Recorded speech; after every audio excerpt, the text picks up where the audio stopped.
SuperTalk Mississippi media production.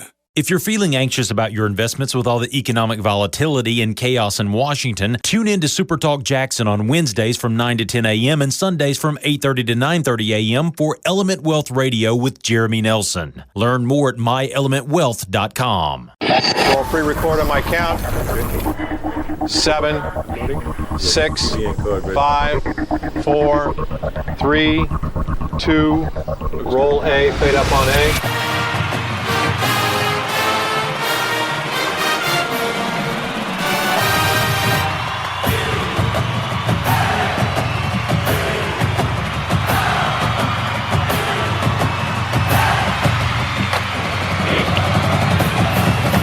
Southern Miss to the top. You're tuned in to the Eagle Hour. All right, let's go. We've been looking forward to this show. Welcome to the SuperTalk Eagle Hour. We're broadcasting from the Southern Bancorp studio here in Hattiesburg. My man Kelly's back with me. He's in the studio with me. Demon will be joining us a little later. He's on a conference call right now regarding the NCAA selection committee and all the news that we just heard. Christian Ostrander joins us every Monday. We're delighted to have him on today. I know it's been a hectic week. Coach, since we last talked, and we missed you last week because you were in Jackson, you won the Coach of the Year in the Sun Belt. Graydon Harris won the Pitcher of the Year, and now you've won double championships in the Sun Belt. But other than that, not much going on the last couple of weeks, Coach? Yeah, no, it's been pretty chill, I guess. But no, those are all great things, man, and we're just all fortunate and thankful. Well, we're grateful for you, and I don't mind saying it. You richly deserve that Coach of the Year award. I don't think after all the kids that you lost last year, for you to go 44-15 and be double champions of the Sun Belt, everything you could have expected up until this point. Is that fair to say? Well, I mean, you know, it's our goal. Our goal is to try to win the conference, regular season, then move on to the tournament, win that, and then let's attack this regional and just keep going. And so, yeah, I mean, that's why we do it. We're all competitors. That's why we do what we do. So just very proud of what these guys have done thus far. No question. Hattiesburg Regional announced 9th seed nationally. USM will play Little Rock out of the Ohio Valley Conference. That's Little Rock, Arkansas. I think I'm correct about that. Jacksonville State in town along with Virginia, so another tough matchup. But when you get to the regionals, you got to expect everybody's good, right?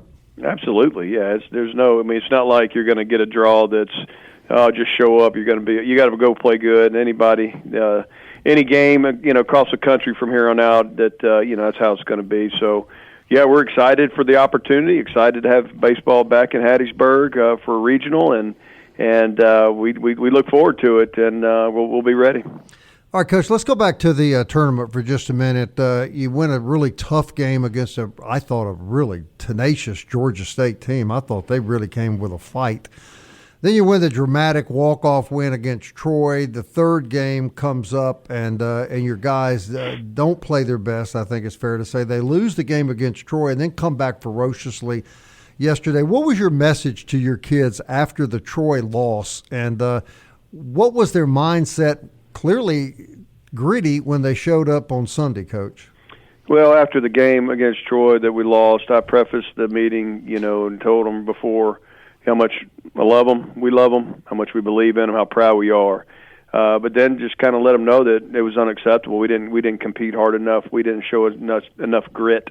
Troy did. Troy had more grit than our guys did that day, and that bothered me. That really, really, from a pride standpoint of wearing this uniform and who we are, that bothered me, and it bothered them, and they recognized it. They were in a hangover from the night before, and stuff. And in my opinion, it should have been reversed. Wow. And, but it wasn't. So we addressed it then, and then we woke up on fire Sunday morning, and I know I was, and challenged them very mightily again, and just said, this is who we are, and we shared some words that we wanted to share with each other, and man, they, in my opinion, they really responded. They let it. They did it. You could hear it. You could hear it in the dugout, and just the way they approached everything. It was really fun to see them, go out there and play the way we're accustomed to playing. If there is such a thing as a casual Southern Miss baseball fan, the thing that everybody was seeing is playing Troy again? We got to play Troy again. A lot. Yeah, which leads me to the question, Coach Oz, in a world where you could make a call, the tournament format, the way that it's set up, if you could wave a magic wand, do you like what other conferences did with maybe letting fewer teams and maybe having a single elimination tournament, or having to go as deep into pitching staffs as all the teams in the Sun Belt had to do? I mean, you can try to be cautious and create an environment where you don't stress it. So those teams that have single limb, they don't necessarily need wins in a tournament to get in, most of them. There's a few that might have to win it outright. But usually because of where they sit with RPI stuff, it's different. I think Lafayette needed to play that many games and win that many. I think that helped them last year. I think we needed to play 3 games and then play in the championship against Coastal, have a chance to host. I think we needed that. And, so when you start trying to manipulate it because of toughness or this and that, you might miss out on something that you would look back on and go, man, I needed to play these tougher RPI games and win in this tournament to get a chance for a host or to get a chance for whatever it might be. So, no, I wouldn't change a thing. All right, so you're going into now. The announcement was made today, and one of the big headlines that people have been talking about across the country: 5 Sun Belt teams. Your reaction to that? I think it's great for our league. I mean, I don't have any say in that. I think it's awesome. It's done. Had no control of it, so I'm going to celebrate it, and I think it's great. I think it's great, and I hope they all do well. And you're talking about how the tournament double elimination in your particular case. Can you explain to the casual baseball fan how you deal with the emotional and physical fatigue, not only as a coach, but that your players have to deal with, particularly when you throw in the uncertainty of the weather forecast and things, and some teams were being bussed to Troy just to get the tournament in. How you deal with that? I don't think that people understand what you guys have to go through emotionally and mentally.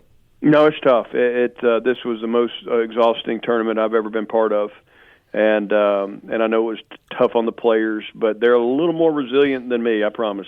And but it doesn't matter. I'm not the one that has to go out there and catch or play center or run from the dugout to right field. Whatever.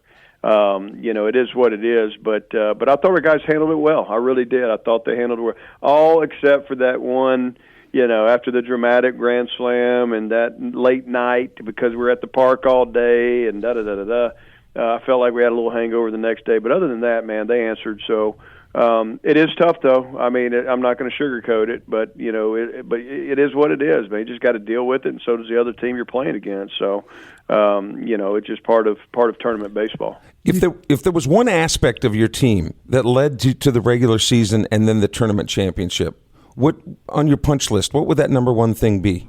One aspect? Yeah, the most important one. You think that the way your team played, or any department of your team that was maybe the thing that made the difference the most? I think the difference is, all 3 aspects, pitching, hitting, defense, sure, are crucial, right? You can have one do one really good, but if the other 2 stink, it don't matter. Right. And so to me, it's just the union, the unity and the union of this group. They love each other, man. There's some really deep, forever relationships here, and they can get on each other's tail and hold them accountable, and they can hug them and lift them up too. So it's just great leadership, great young men, and just really, really good human beings that care for each other and enjoy competing and being around each other. If you're around them any period of time, and thanks to Coach Oz, we have a lot of access to them, the love between these kids is obvious. I mean, they show it. They hug each other. They pick with each other. I heard one of them say the other day, Coach, that sitting through the rain delays was not really a big problem because they just enjoyed being with one another. That's important, isn't it? It is. I mean, chemistry is a real thing, not having cliques and stuff, and I think that's been a mark of this program for a while.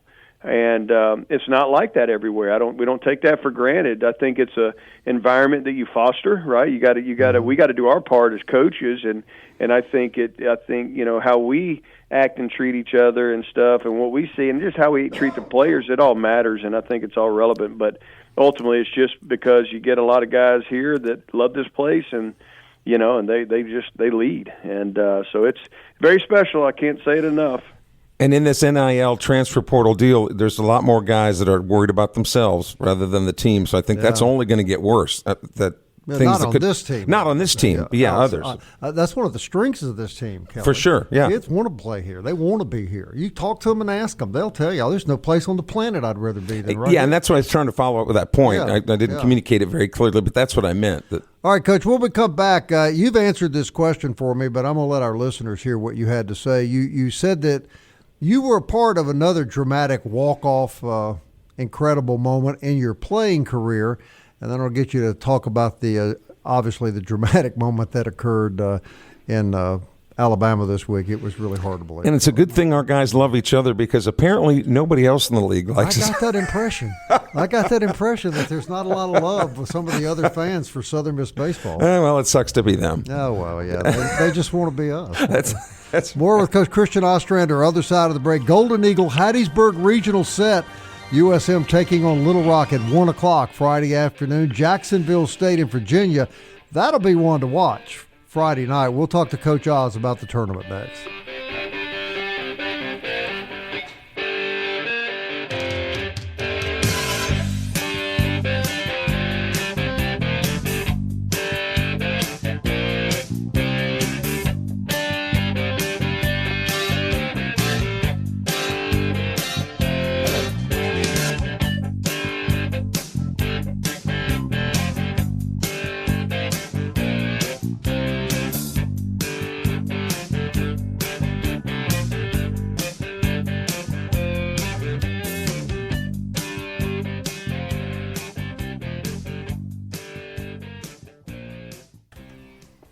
Big news from Robinson Electric Supply in Laurel. We've moved. You'll now find us directly behind our old building, right by Sawmill Animal Hospital. We're still your trusted electrical distributor, carrying everything from conduit to tape. And don't forget our full line of Milwaukee tools. Whether you're a contractor or a DIY pro, stop by the new Robinson Electric Supply at 1222 West 6th Street and see what's lighting up Laurel. Robinson Electric Supply. New location, same trusted service.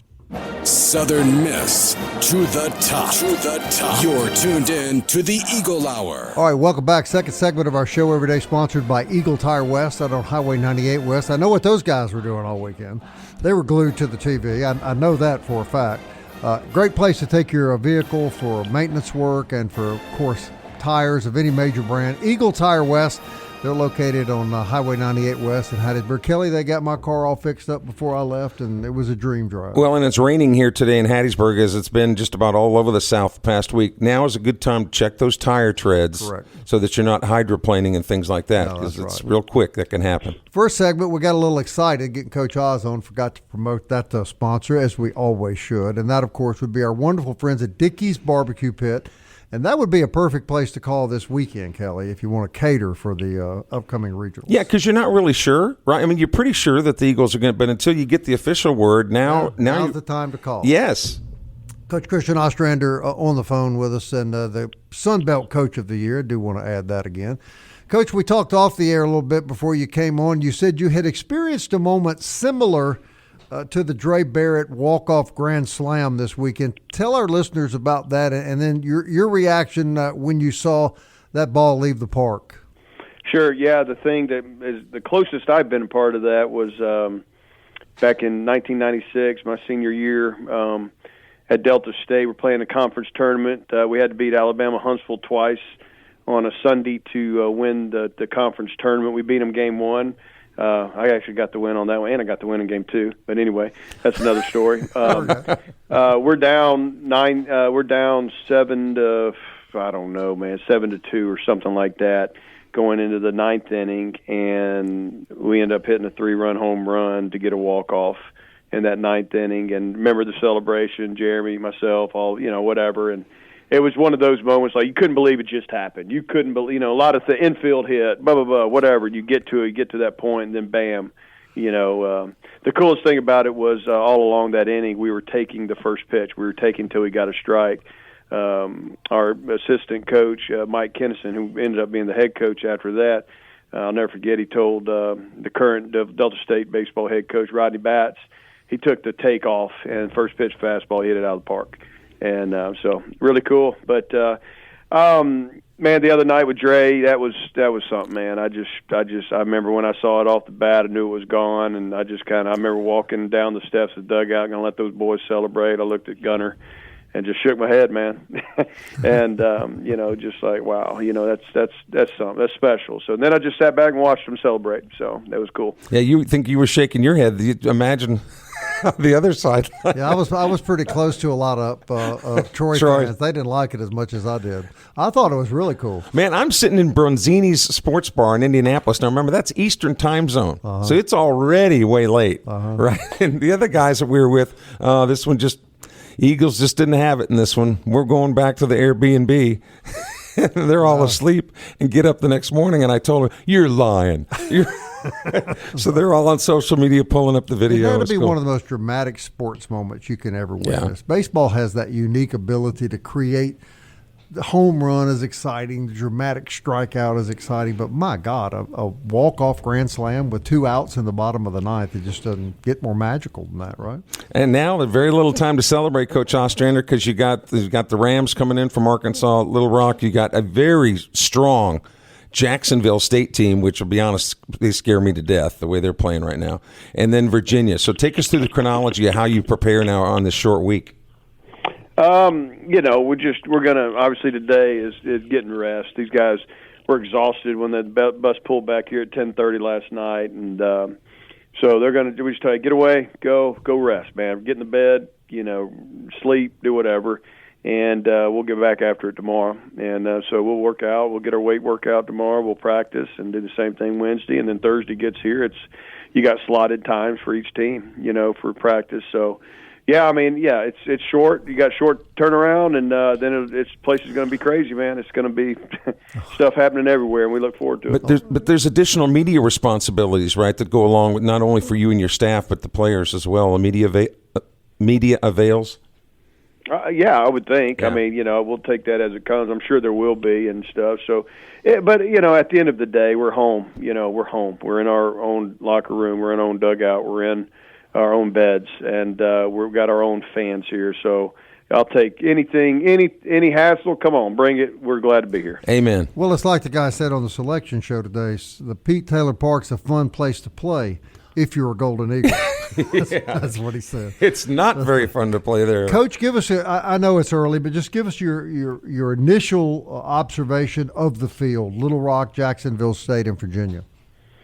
All are good teams that can beat you, if you don't play well. So from here on out, you don't play a team that if you don't show up and play well, that you don't have a chance of getting beat. So a lot of respect for them. Obviously I've known Coach Curry at Little Rock for a long time. Coached against him when I was at Jones. He was the head coach at Meridian Community College. So we know each other, and know they're going to have a good team. Here they got a really good Friday night guy. As far as Jacksonville State and Coach Beazer, I know they've had a great year and very talented, and so we know that's going to be a tough game if you draw them. And in Virginia, Coach Pollard, who was at Duke, he's there now, and he brought his team, and a couple guys I had Team USA a couple years ago were on that team, so I know how talented they are. So it's a great field, man. It's going to be good baseball, and it'll be fun, and we're just excited to have this opportunity. No, it's going to be electric. That doesn't even describe what it's going to be like there Friday. Troy is in the Florida Regional, and Tallahassee Coastal, the Tallahassee Regional, Texas State in the College State Regional, Louisiana in the Starkville Regional. It's a proud day for the Sun Belt, Coach Oz, with 5 teams in the tournament. Yeah, it's awesome. Like I said, I am extremely happy and proud that there's 5 representatives from our league, playing in that. That's strong. That's strong. I don't know is that the third most of the league? I think that's right. SEC, yeah. ACC than us. I think I might be wrong on that, but it's close. So very proud of that. Yeah. All right, Coach, final question for me, and I know that people are going to ask you a lot about balls and strikes and strategies and all of that. I don't know that I've heard anyone ask you this.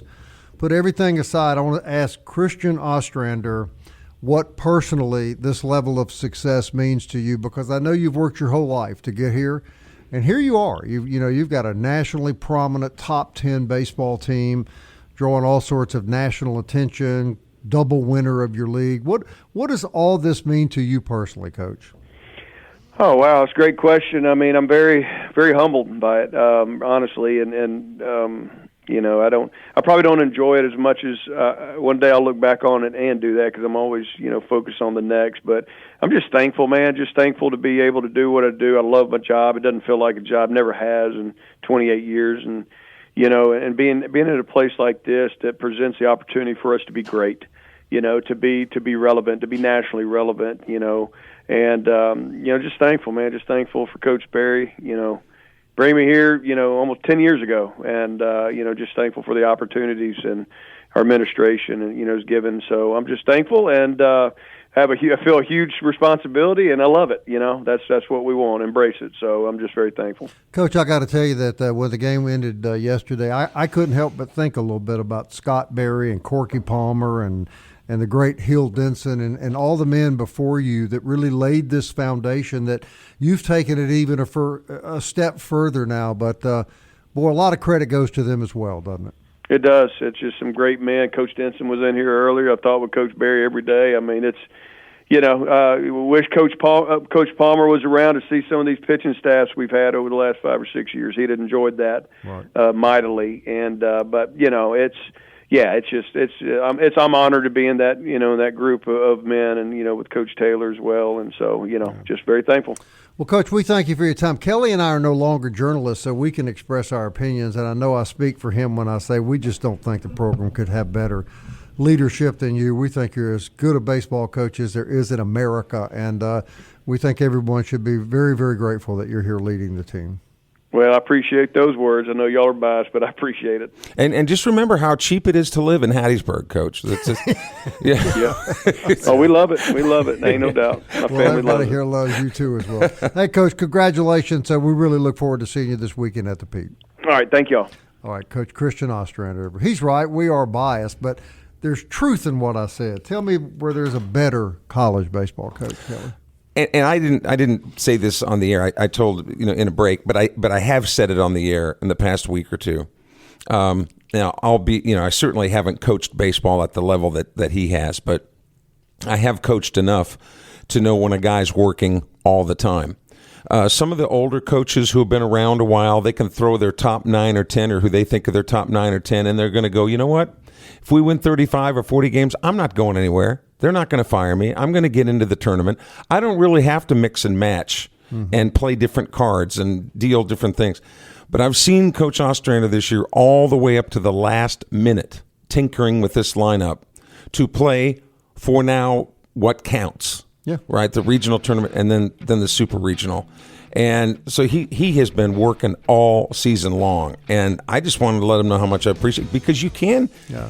We're humans. We can come. He is a wizard, isn't he, Kelly? We can become complacent, but he hasn't. He hasn't. And he has built a baseball team for tournament play, and it was so obvious this weekend. Of course, the bad news is this is going to be I say bad news, but this will be the expectation going forward. Unfortunately, I'm getting nervous already. We'll be right back.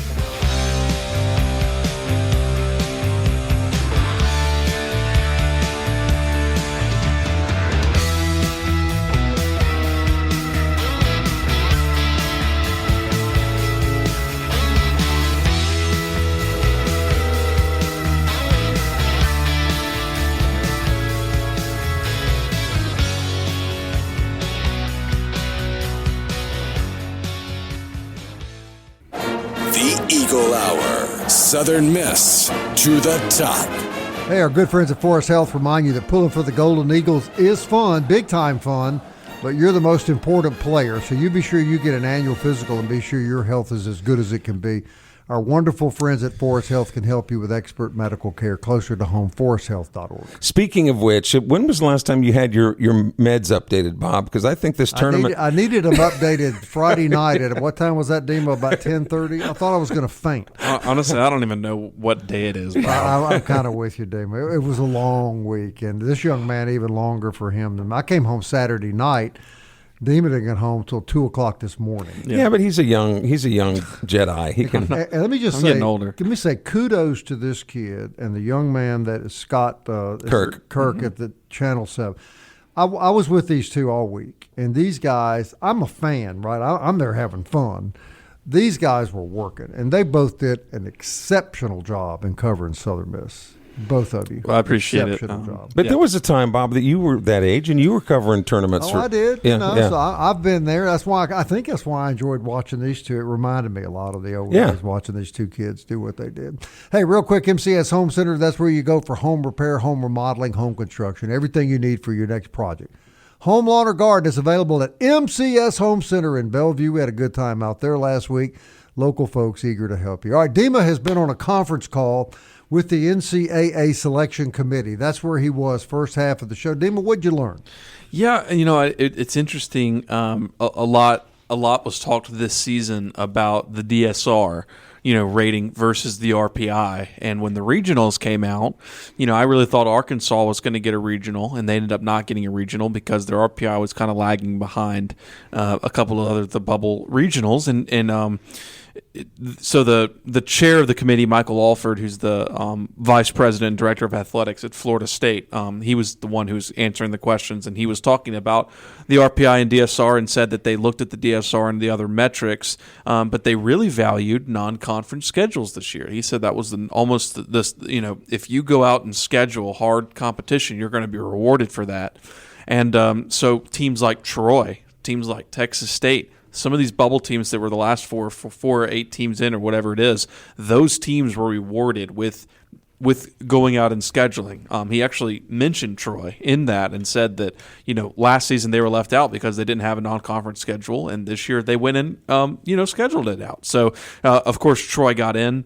I also asked him about Southern Miss and, whether or not an 8 seed was on the table. He said that they rewarded Southern Miss for winning the conference title. He said it was very impressive for them to win 2 games on Sunday, and he said they rewarded them with the 9 seed. So they jumped Florida State after winning the conference championship. So that tells me that the top 8 seed was really never in play in that scenario, and Florida was generally kind of always ahead of them in the committee's mind. But yeah, so it's still obviously it's still the highest ranked seeding they've ever had. So that's obviously amazing. So. Now, one of the other subjects that came up, Demon, I really would like you to address this because and only because I've followed it because a lot of the Pearl River players who, I cover Pearl River extensively, a lot of Pearl River players have signed with Jacksonville State. This Jacksonville State team is good and maybe good enough. They're the 3 seed here, but maybe the best 3 seed in the country. And that's what Alford said on the call because I asked him about them. They didn't really give USM any favors. The RPI ratings are out, and Southern Miss right now has the second hardest regional out of the whole field with all 4 of these 30 of these other teams. Obviously, Virginia, what they're able to do. They have, I think, 95 long balls on the year, so they've hit almost 100 home runs. They're 6 in the RPI. And you mentioned Jacksonville State. I have no idea how they're a 2 seed. I don't even understand it. I asked him the question of why they're a 2 seed, and he kind of said why they're not a 2 seed. Yeah, why they're not a 2 seed, and he said, there's some other metrics, and they're the highest 3 seed. I don't know. They're 25 in the RPI, 46 and 13. They have a top 10 ERA. They're only team. There's only a few teams ahead of them in pitching, and Southern Miss is one of them, but it's only by 0.1. They have a really good offense. Now they're not necessarily a long ball team. I think they have 45 homers last I looked. But their offense, they bat almost 300 collectively as a team, which is. And they have 6 or 7 guys in the 300 batting average. So yeah, Jacksonville State that's probably one of the toughest 3s you could get. And then I don't want to gloss over Little Rock. I mean, Little Rock, of course, last year in the Baton Rouge Regional took LSU to Game 7. So they beat them one game. Yes, and so they have history of winning regionals, and that's probably one of the tougher 4 seeds you could get. So not an easy regional, but And then there's Virginia. Yeah, exactly. And who I just said, they almost hit 100 long balls in the year they know. And then, of course, they play in the ACC. They finished 8th in the ACC. So, you didn't get a lot of favors. I mean, the only real favor you got was that you didn't get an SEC school here, which everybody wanted. So now that you don't have an SEC schedule here, team here, here's your other teams. And when I was thinking about my thoughts on the regional, I'm not really thinking about Jacksonville State, Virginia. They've got to win the first game. I mean, they've got to win the first game. They're 2-2 in first games at home. And I asked Oz about it today, and I said, how important is it? And he said, he doesn't view it as like a must win, because he says they've shown before for them to find their way out of the losers bracket. But, for Southern Miss to win the first game with the pitching staff they have, it just sets them up so much nicer. Yeah. So hopefully they could get that done, and that's a 1 p.m. first pitch on Friday. And to lay people who don't follow baseball or college athletics that much, Jacksonville State is not Jacksonville, Florida. Okay, no, that's in Alabama, like right down the road. Correct. There is a Jacksonville, Alabama, which is in the northeastern part of the state. And the Little Rock team plays in the Ohio Valley Conference, which but they are from Little Rock. In Arkansas, yes. Yeah. And something about Jacksonville State, obviously Auburn, top 4 seed. Jacksonville State swept them. So that's great. They swept, so I'm just looking at some common opponents here. And they're a 3 seed. Yes, and they swept Louisiana Tech in conference. They got swept by Bama, but both those games 1-run games, so definitely could have won either one of those games. They lost a series to Cincinnati, who's a 2 seed. They beat Troy in their one matchup, and then obviously they just swept the Conference USA Championship. So, this is a very capable 3 seed, and nothing that anybody should gloss over. No. But also Virginia in their own right. That game, Virginia-Jacksonville State game 1. That's going to be a great game. That's a heck of a game. And I think if I'm a Southern Miss fan, I kind of want Virginia to win that game. Put Jacksonville State in the losers bracket and let them figure that way out. That to me, if I'm a Southern Miss fan, I want to see Virginia on Saturday night. Well, I agree. Now let me ask you this, Dima. Your reaction to 5 Sun Belt teams. We heard all week out there 4, 3, maybe 4. No one ever said 5, did they? I put a tweet out Friday morning when Texas State beat Louisiana, and I said that 5 is now on the table, and a lot of national people saw that tweet and came at me in the comments. They could never get 5. Well, they ended up getting 5, but I'm very surprised Texas State got in. I'm not so much a surprise for Troy. I thought they deserved to get in with their schedule. I know that they were just 3 games or whatever it was above 500, but I wouldn't want to see them in my regional, but I was very surprised Texas State got in. Their RPI down at, I think it was 43 this morning. That's just like really hard for me to grasp that they were able to get in over like a Mercer. Mercer did not get in the field at all. They weren't champions, but their RPI was 28, which is, what is that? That's 15 spots higher than Texas State. They're 44-15, and they were regular season champions of the Southern Conference, and Texas State got in over them. So that to me is hard to grasp. I mean, if we're going to say that a top 30 RPI team who's 44-15, who's regular season champions of the Southern Conference isn't getting in the tournament as an at-large bid, I don't know how I can grasp that. Were you surprised that Alabama got the 7? No. I thought for sure they were a top 8 seed. I mean, the 6 RPI, 3 strength of schedule. They won 18 games in the SEC. I mean, that's a top 8 slam dunk for a top 8. Florida Southern Miss, was kind of the whether or not what would happen there, and obviously just mentioned the committee chair said that Southern Miss jumped Florida State, so it never was really a discussion. But the one thing about Southern Miss and Florida was Florida's record against other regional teams. I think they were 8-8, and Southern Miss was 2-1. So that was a very hard for Southern Miss to get that. I want to make this real Florida. quick point. Oddly, we talked a lot about the rain, but when you looked at it yesterday, it was the rain delay Wednesday night benefited Southern Miss. Oh, absolutely. Because Graydon Harris did not start the restart, and he was fresh and just looked ferocious yesterday for 3 innings. Dima, in an odd way, the rain that you and I were complaining so much about and weathering, no pun intended, turned out to be an aid almost to Southern Miss. Yeah, I said that today when we talked to him. He said sometimes, they got the favorable draw there, and of course, grading 40 pitches, so that's just a bullpen day for him. So he'll definitely be fine on Friday against Little Rock. He looked good too, didn't he? Yeah, that was really good. And one thing I want to see though for this team this weekend, I want to see two things. I want to see them hit frontline pitching a little bit better than they did in the Sun Belt tournament. Come out with a little bit more fire, which I think they're going to be fine because they'll be at home.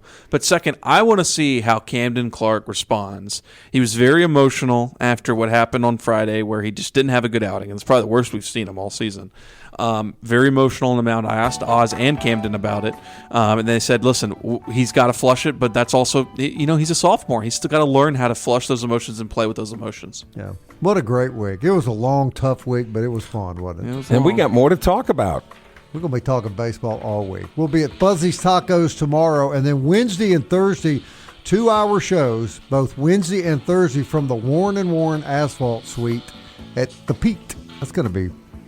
Will their food be invited? Probably. What's that food? Will food be provided? We'll ask Lee Applewhite. Okay. We'll be right back.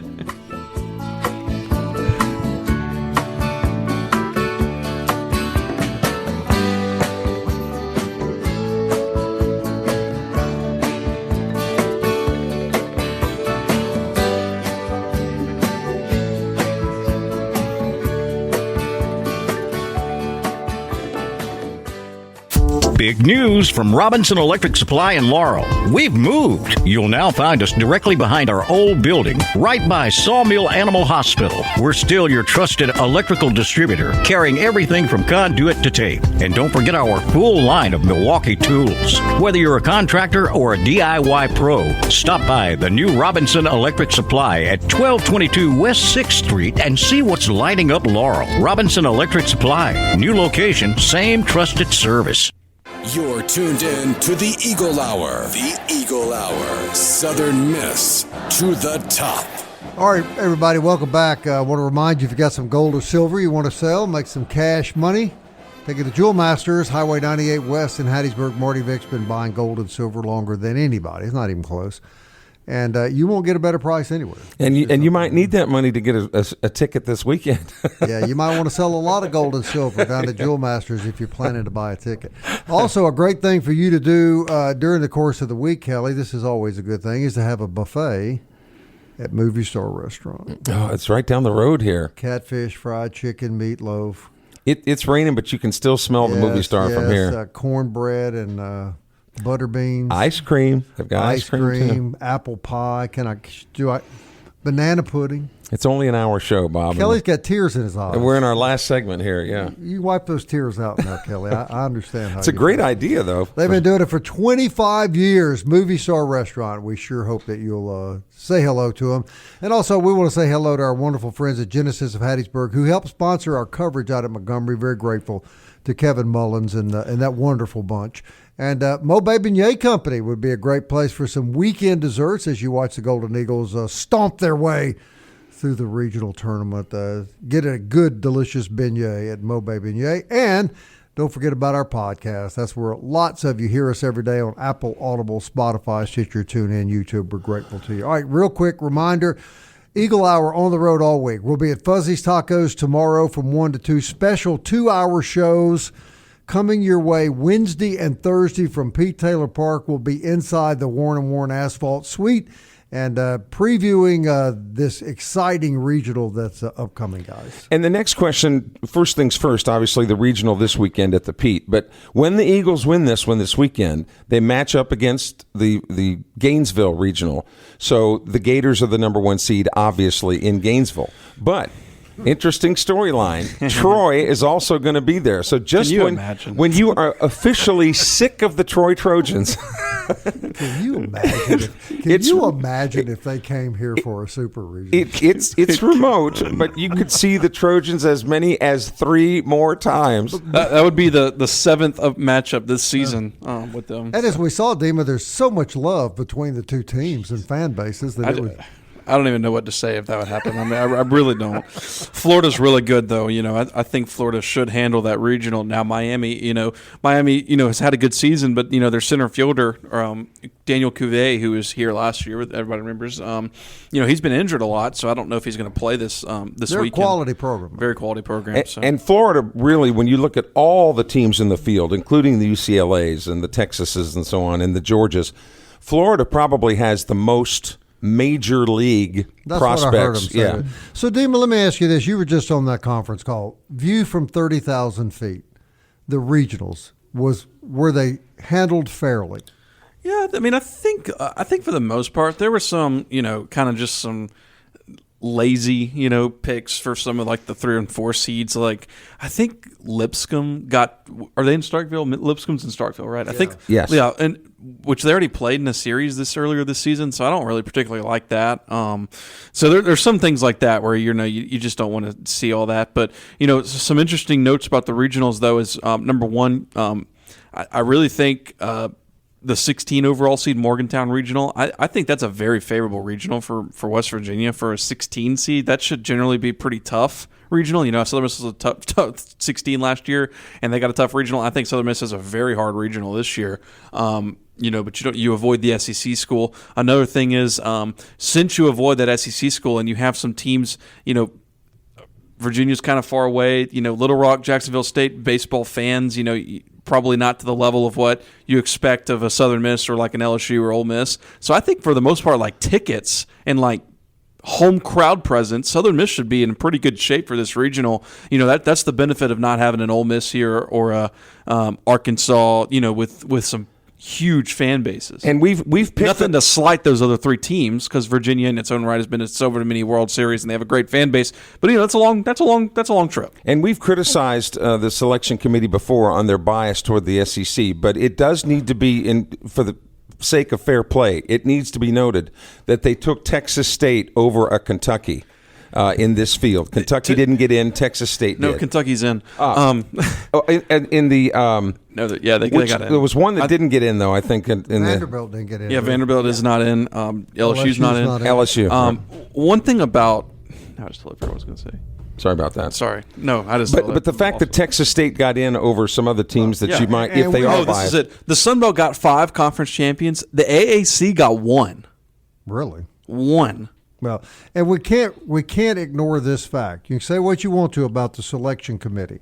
This is a Hattiesburg regional 4 of the last 5 years, right? Regional and super, yes. Yeah, so they by no means have avoided being fair to Southern Miss. I think we have to say that. I mean, we've had a lot of opportunities to play in regional play in Hattiesburg.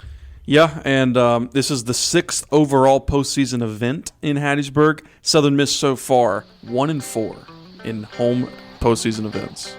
Well, the Eagles have earned regional play over But they got to take that next step. They got to take the next step. That's what I'm trying to say. Yeah, I agree. I think everybody agrees with that, and I think nobody knows that more than them. Yeah, absolutely. All right, I want to thank Christian Ostrander for joining us. He had like 50,000 things to do, but he never hesitated to come on the show. We're grateful to the access that he gives us to his baseball program. All right, Fuzzy's Tacos tomorrow. I know these guys hate that news, but I had to break it to them. Until then, Kelly, Southern Miss. To the top, baby. Into the future. I want to fly like an eagle to the sea. Fly like an eagle, let my spirit carry me. I want to fly like an eagle till I'm free. I go through the revolution.